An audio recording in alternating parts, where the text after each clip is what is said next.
Bismillahirrahmanirrahim. Assalamualaikum warahmatullahi wabarakatuh. Alhamdulillahirabbil alamin wa bihi nasta'inuhu ala umuri dunya waddin.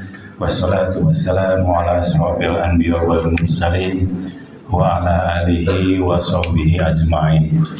Rabbi shrah li sadri wa yassir li amri wa hlul 'uqdatam min lisani yafqahu qawli. Amma ba'du.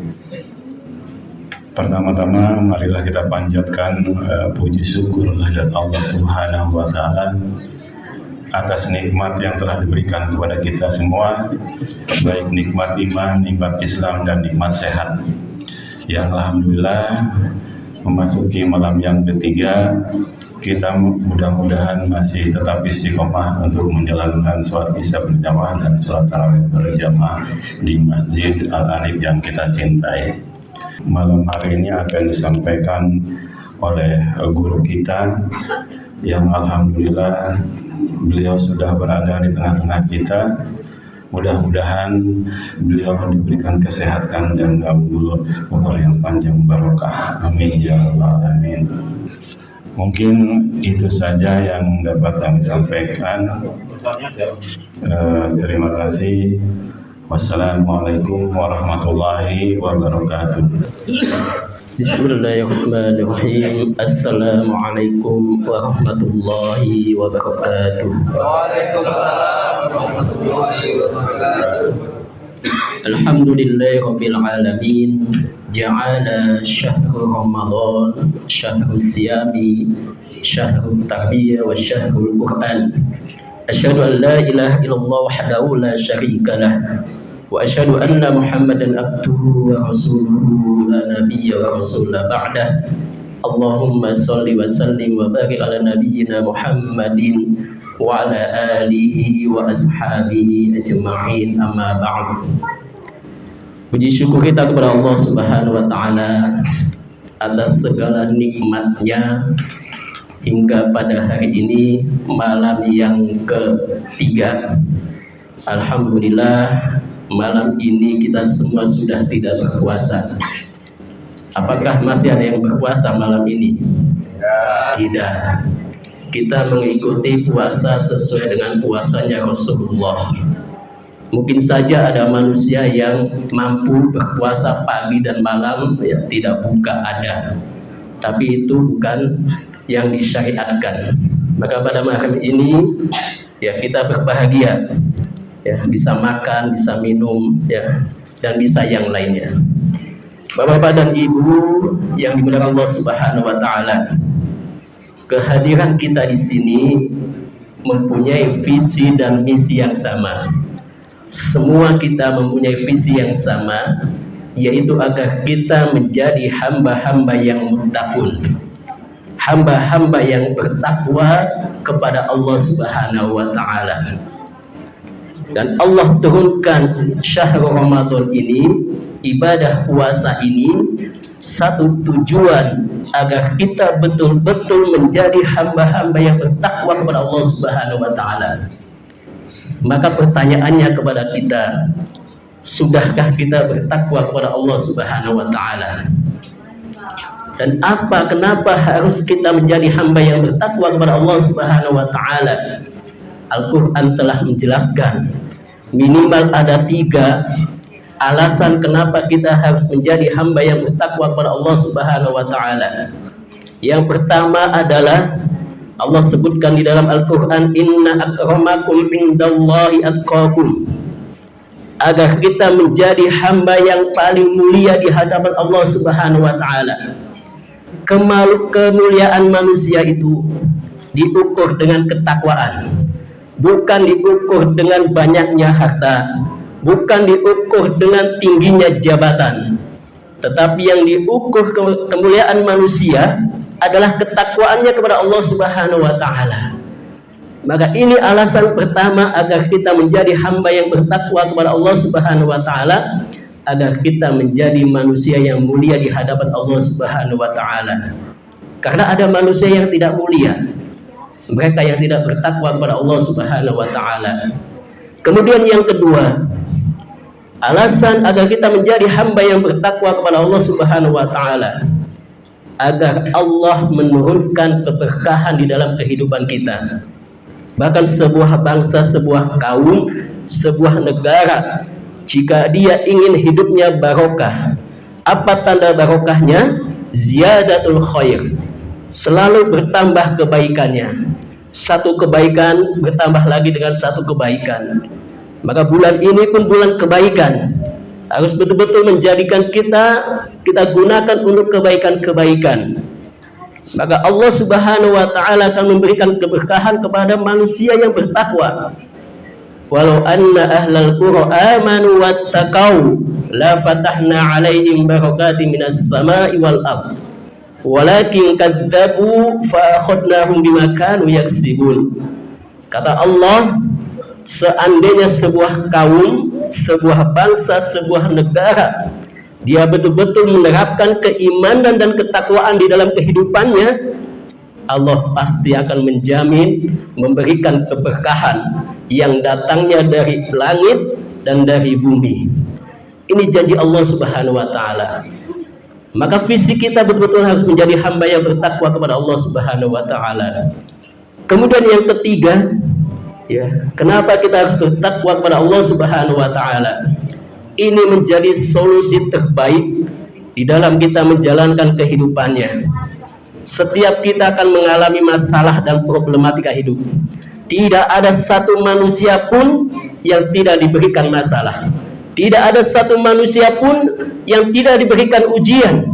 Maka ketika datang masalah, ketika datang ujian dari Allah Subhanahu wa taala, solusinya adalah kita bertakwa kepada Allah Subhanahu wa taala. Wa may yattaqillaha yaj'al lahu makhraja.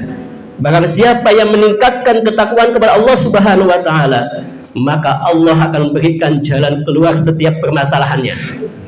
Bukannya tidak ada masalah. Setiap kita pasti punya masalah.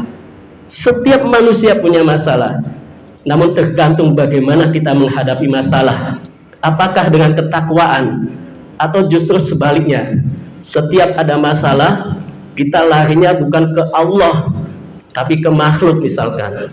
Pergi ke dukun, paranormal. Nah, ini yang kebalik.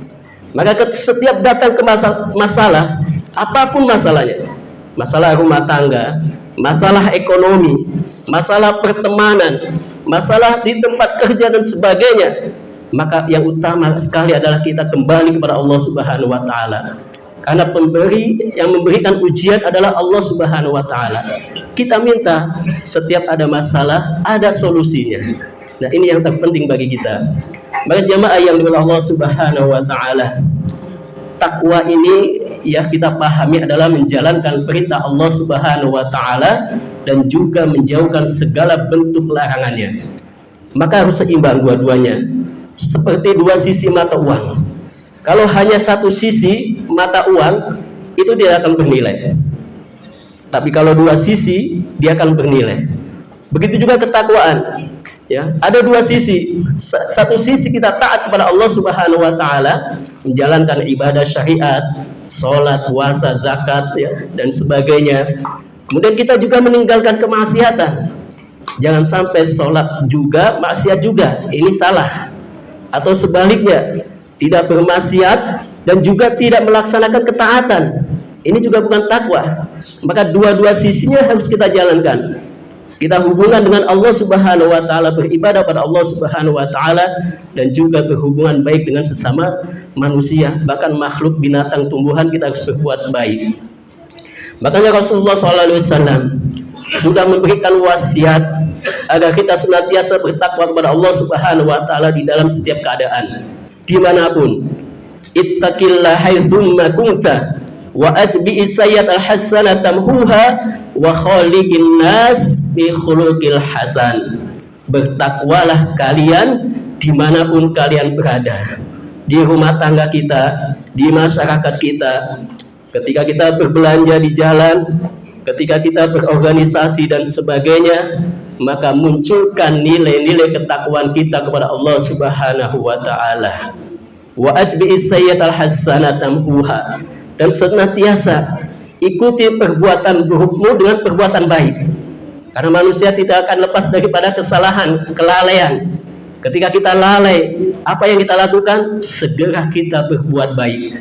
Maka ulama mendefinisikan berbuat baik itu dengan beristighfar pada Allah Subhanahu wa taala. Mohon ampun pada Allah Subhanahu wa taala. Ketika kita emosi, marah dan sebagainya, itu kan sifat yang tidak baik. Maka segera ikuti, balas dengan balasan yang baik, yaitu istighfar kita kepada Allah Subhanahu wa taala. Wa khaliqin nas bi khuluqil hasan. Bergaulah dengan manusia, dengan tetangga, dengan masyarakat, berbangsa dengan pergaulan yang ahsan, yang baik, sesuai dengan ketentuan Rasulullah SAW. Jemaah yang dimuliakan Allah Subhanahu wa taala, karena ini kultum, jadi kuliahnya ya nggak nyampe 17 menit ya. Kuliahnya terserah antum. Ya insyaallah nggak nyampe 15 menit atau 17 menit. Maka ada definisi yang lain terkaitan dengan takwa yang dijelaskan oleh sahabat Ali radhiyallahu an. Ya, ada 4 sifat atau karakter atau perilaku bagi orang yang bertakwa. Semoga kita ada semuanya di sini. Yang pertama kata Sayyidina Ali radhiyallahu an, takwa yang pertama adalah al-khaufu minal jalil, yaitu mereka yang senantiasa memiliki rasa takut yang tinggi kepada zat yang jalil, yaitu Allah Subhanahu wa taala. Ketika seseorang merasa takut pada Allah Subhanahu wa taala, maka setiap perilaku langkah hidupnya dia senantiasa diawasi oleh Allah Subhanahu wa taala. Dia tidak mau berlaku khianat, tidak mau melanggar syariat Islam, karena dia merasa diawasi oleh Allah Subhanahu wa taala. Dia takut pada Allah Subhanahu wa taala, takut akan sisaan Allah Subhanahu wa taala, takut akan amalan-amalan ibadahnya tidak diterima oleh Allah Subhanahu wa taala. Maka kita semakin takut pada Allah Subhanahu wa taala, semakin berharap pada Allah Subhanahu wa taala apa yang kita perbuat agar diterima oleh Allah Subhanahu wa taala. Kemudian yang kedua, makna takwa adalah al-amalu bitanzil, yaitu beramal dengan apa yang Allah turunkan. Allah menurunkan ke bumi ini berupa wahyu, yaitu Al-Quran, dan mengutus Nabi, yaitu Rasulullah SAW. Dua hal ini harus menjadi pedoman kehidupan kita. Al-Quran harus menjadikan hudan linnas. Al-Quran sudah menjelaskan syahrul Ramadan alladzi unzila fil Quran hudan linnas wa bayyinatin minal huda wal furqan. Allah turunkan Al-Quran pada bulan Ramadan sebagai petunjuk manusia. Ya, manusia itu butuh petunjuk. Ya, kalau kita ingin melakukan sebuah perjalanan butuh apa? Petunjuk. Ya, Google Map dan sebagainya. Ketika kita dalam perjalanan kehidupan pun butuh petunjuk. Maka petunjuknya sudah dikasih oleh Allah Subhanahu wa taala, yaitu Al-Quran. Maka kalau kita ingin selamat, kata Rasulullah SAW, kita ingin tidak tersesat di dalam kehidupannya, berpegang teguhlah kepada Al-Quran dan juga sunnah Rasulullah SAW. Maka kita senantiasa terus jaga amalan kita, agar kita senantiasa dekat kepada Al-Quran. Siapapun yang dia senantiasa mendekatkan diri dengan Al-Quran, maka dia akan mendapatkan kemuliaan dari Allah Subhanahu wa taala. Kita tahu Al-Quran itu diturunkan melalui malaikat yang mulia, yaitu malaikat Jibril. Kemudian disampaikan kepada Rasulullah, manusia yang mulia, yaitu Rasulullah SAW. Dan ketika kita dekat dengan Al-Quran, maka kita pun insya Allah akan menjadi manusia-manusia yang mulia. Kemudian yang ketiga, makna daripada at-taqwa yang dijelaskan oleh Sayyidina Ali radhiyallahu an, yaitu al-qana'ah bil qalil. Dia merasa cukup, qana'ah, dengan sesuatu yang sedikit atau kecil. Ya, biasanya kalau qana'ah itu yang kecil apa yang banyak? Mintanya biasanya kita yang banyak, ya. Kalau diberikan yang banyak nikmat, kita merasa cukup. Tapi kalau diberikan yang sedikit, merasa kurang atau mengeluh. Maka orang yang bertakwa, apapun yang Allah berikan kepada kita, kita harus qanaah. Seorang istri terhadap suami, ketika suami memberikan nafkah dengan kemampuannya, maka kita harus qanaah. Harus kita cukupkan. Meskipun mungkin secara nilai tidak cukup, tapi kita cukupkan. Begitu juga suami, ya. Ketika mendapatkan istri kekurangannya, kita harus qanaah, merasa cukup dengan apa yang Allah berikan. Makanya sesungguhnya kekayaan, kata Rasulullah SAW, itu tidak terlihat dari banyaknya materi, banyaknya benda, banyaknya kemewahan. Kata Rasulullah, laisal ghina an kasratal arad, walakin ghina kinan nafas. Ya, bahwasanya hakikat kekayaan itu adalah bukan banyaknya harta, tetapi adalah merasa cukup, jiwa yang merasa cukup. Cukup dengan pendapatan yang sekarang dapatkan, cukup ya dengan satu istri misalkan, ya, atau ya kalau kata teman saya, kalau satu qanaah, kalau dua lebih qanaah, ya, gitu katanya. Ya, tapi bagaimana kita harus qanaah, ya, merasa cukup. Dan ketika mendapatkan harta, maka qanaah itu digunakan di jalan yang benar, ya. Jangan sampai kita mendapatkan harta, namun penggunaannya tidak digunakan secara baik atau secara tidak benar. Kemudian yang terakhir, ini yang terakhir ya, insyaallah 3 menit lagi, adalah al-istidad liyaumir rahil. Seorang yang bertakwa, dia akan senantiasa mempersiapkan diri, bekal amalnya untuk nanti di hari beristirahatannya. Maksudnya apa? Ketika jasad ini sudah tidak bekerja lagi, atau ketika ruh kita sudah dicabut, ya, dia persiapkan amal-amalnya dari mulai mau tidur, ya. Rasulullah sudah mengajarkan banyak membaca trikul, ya, qul huwallahu ahad, qul a'udzu birabbil falaq, qul a'udzu birabbin nas, atau tambah surat yang lain misalkan tabarok dan sebagainya. Itu sebagai bekal. Ketika kita bangun pagi pun kita selalu membaca doa kepada Allah Subhanahu wa taala. Jadi setiap waktunya 24 waktu kita persiapkan bekal terbaiknya untuk kehidupan nanti di akhirat. Begitu ketika kita mendapatkan harta, kita titipkan harta itu ke masjid untuk kegiatan dakwah, titipkan harta itu ke rumah tahfiz, ya, untuk pembelajaran Al-Quran dan sebagainya. Titipkan harta itu untuk pendidikan anak-anaknya, pendidikan yang terbaik. Maka kita mempersiapkan diri dengan persiapan yang baik, sehingga nanti ketika kita datang kepada Allah Subhanahu wa taala, kita akan mendapatkan kemuliaan dan kebahagiaan di sisi Allah Subhanahu wa taala. Semoga Ramadan tahun ini menjadikan Ramadan yang betul-betul terbaik. Kita manfaatkan 24 jam untuk ketaatan kita kepada Allah Subhanahu wa taala. Kita tinggalkan kebiasaan-kebiasaan yang tidak bermanfaat atau yang tidak produktif, yang tidak menghasilkan. Maka di Ramadan tahun ini betul-betul menjadi Ramadan yang terbaik, dan selalu kita meminta doa, memohon ampun kepada Allah Subhanahu wa taala agar segala kesalahan yang sudah kita lakukan yang lalu dapat terampuni dosa-dosanya, dan semoga kita menjadi betul-betul hamba-hamba yang bertakwa kepada Allah Subhanahu wa taala. Aqulu qouli hadza wa astaghfirullah wa lakum. Assalamualaikum warahmatullahi wabarakatuh. Waalaikumsalam.